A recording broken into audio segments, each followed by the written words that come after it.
Wildcard weekend was certainly a wild start to the playoffs, but the divisional round gave us thrilling, nail-biting competition we could not turn away from. Welcome back to Penn State Sports Night. I'm Lauren Harth alongside Anneke Wagner and Jezenia Marrero. We're here to break down the divisional round and look ahead to the conference championship games. It started strong for the Houston Texans, but after a scoreless second half, C.J. Stroud's stellar rookie season came to an end. The young Green Bay Packers were the first ever 7th seed to win a playoff game, and boy did they give the 49ers a run for their money. On Sunday, Lions fans cheered with their quarterback Jared Goff after he defeated the Buccaneers, leading the Lions to their second playoff victory since 1991. Closing out the weekend was a rivalry that has proven to be a generational one. Patrick Mahomes and the Kansas City Chiefs went on the road to Buffalo and in heartbreaking fashion ended Josh Allen and the Bills' season. Now, Anneke, I'll come to you first. We're looking ahead to the NFC Championship. The Lions are traveling to San Francisco. Based off of what we've seen in the playoffs thus far, how do you think this matchup will shake out? Yeah, well, it's definitely going to be an interesting matchup.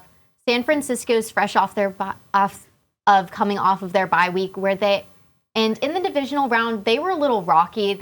Brock Purdy struggled with whether he initially had a glove on because of the rain and then took it off, which proved to be more effective. But the 49ers offense just looked a little shaky in the first half of their divisional game against the Packers. But I think that if the 49ers can pull in some more receiving core like George Kittle, Brandon Ayuk, and Juwan Jennings, if they can pull up and lay out for Brock Purdy, then they will have a strong offense, especially with Deebo Samuels being a 50-50 question mark. And the Lions have a difficult pass defense. They allowed over 350 yards to the Buccaneers, which will really hurt them if they allow that going into the NFC Championship. However, they do have a very strong rush defense, which will be very necessary to have against such a all-star, all-pro running back in Christian McCaffrey. But I definitely think it'll be an interesting matchup, but I do believe that the 49ers will get the edge over Detroit. Yeah, you have great points there, and I definitely see what you mean with George Kittle. I really like seeing him get open and available for Purdy to give him the ball when available to him, as well as Charvarius Ward for their defense. He really played very strong, and there was a play when it was Green Bay's third down, and he was playing great man-to-man coverage, allowing them not to get the ball, and the game only won by 3 points. So I think that was a great play, and it happened from the beginning. And when we play like this from the beginning, it's a great start for these teams. As well as the accuracy. So Purdy almost threw the 6-point pick, and I think when he did that in the beginning, that caused him to be a little bit more uncomfortable throughout the game. So I'm questionable to see how that's going to work for him moving forward, because he has had really good accuracy throughout this postseason. You both bring up really great points. I think for the 49ers, something key to focus on is it's been nearly 3 weeks since their starters played, since the majority of them did not play the final week of the season. Whereas the Lions, they have all this momentum. I'd argue the whole nation is behind them. Everyone's pulling for this comeback story. So when you have that momentum and you're going against a team who just is finally getting started again last week, it poses like an extra element to go into the game. And you mentioned potential injuries, and there's just a lot of other factors. Will Deebo Samuel play, and all of that. Now, if we pivot over to the AFC, the Kansas City Chiefs are heading to their 6th straight AFC championship game, and it's only Patrick Mahomes' second road playoff game. Jezenia, how do you think the Kansas City Chiefs will do against the #1 Baltimore Ravens? I definitely think the Ravens have so much potential. Obviously, they have Lamar Jackson, such an athletic person between running the ball and just throwing. He's a great quarterback. They have Zay Flowers and Odell Beckham Jr. as their wide receivers. So they have such a great team that they're working with. And they have one of the strongest defenses compared to Kansas City, where I do feel like they are a little bit shaky throughout this entire season. Yes, they did come up during the postseason, as they usually do. So I totally think that the Ravens can take this home, But what needs to happen is they can't get in their head about it. Obviously, they're playing the Chiefs, which is such a big name to everyone. But as long as they can keep themselves in a good mental state and know that it's just a game, I think that's what's going to bring them forward because they do have the potential and the talent on the team. And talking about the defense, their linebacker, Roquan Smith, is amazing. And he's literally one of the best linebackers in the league. And that defense is just going to have to really show out and just do their job. Yeah, I completely agree.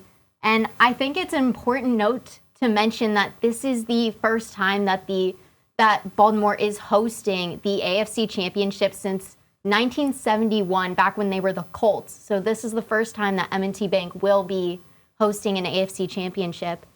And the bank is not to be messed with. We saw last week against the Texans, there were 5 false starts and 1 delay of game, which is a crucial component in a game. You cannot give up that many false starts and just self-inflicted injuries. So I think that home field advantage will really play a crucial part in this game. I also agree that while Kansas City and their playoff history must not be overlooked, I mean, Mahomes and Kelsey just surpassed Gronk and Brady's touchdown connections in the postseason. Their chemistry must not be overlooked, of course. Kelsey got 2 touchdowns in the game against the Bills. However, the Ravens have just such a strong Triple Crown defense, the first defense to ever get first in points per game, total sacks, and takeaways. And that just can't be overlooked with such a strong linebacker core like Roquan Smith and Patrick Queen, and then safeties like Kyle Hamilton and Brandon Stevens. And of course, they have my favorite to win the MVP in Lamar Jackson. And of course, he has weapons now. He has Zay Flowers, who broke rookie records for the Ravens. He has OBJ, who is a seasoned veteran in the playoffs. And he has Isaiah Likely, who's come into the tight end spot. And probably he will get Mark Andrews back. I just think that the Ravens have the edge on this one. I think those are great points both of you bring up. I think Baltimore, they have the weapons they need. They have the MVP favorite. They have all these receivers for him, and they have a strong defense. You mentioned Patrick Mahomes and his playoff success. It's only his second time playing on the road, but Baltimore, those fans are excited to have this home field advantage and everything else going into it. Now, we may be getting ahead of ourselves here, but how do you guys think these 2 games will ultimately shake out, and who do you think we'll see in the Super Bowl? Anneke, let's start with you. So I believe that the 49ers will come out on top of Detroit, and I think it'll be one of the closer games. I think it'll be about 33-27. And then as for the AFC, I believe that the Ravens do come out on top in a less close game. We'll say 20-13. And then for the Super Bowl, 49ers, Ravens, I believe that the Ravens and the 49ers did play earlier in the season, and the Ravens came out on top. But it's really hard to beat a team twice in the same season, so I believe that the 49ers will take it home. Yeah, those are all great points. I think that if Samuels does come back, then the 49ers will win. Without him, I do want to say that the Lions could take the victory, and I would really love that for them because, as you said, it's a great story. It's great for their fans. So that's that. And then I do think that the Ravens will beat the Chiefs, leading them to the Super Bowl. I, too, would love to see the Detroit Lions in a Super Bowl, and I think it bodes to be in a really exciting last 3 weeks to the NFL football. Will the Lions have their decades in the making playoff run continue? Will the Chiefs return to their 4th Super Bowl in the past 5 seasons? Will we see the 2 number 1 seeds battle it out? We will have to stay tuned to see how these matchups shake out Sunday. That is all we have for this edition of Penn State Sports Night. For Anneke Wagner and Jezenia Marrero, I'm Lauren Harth. Thanks for joining us and have a great night. Hey everybody, thanks for tuning into this edition of Penn State Sports Night. For more content like this, be sure to subscribe to our YouTube channel, give us a like, and follow our socials down below. And as always, we are Penn State Sports Night.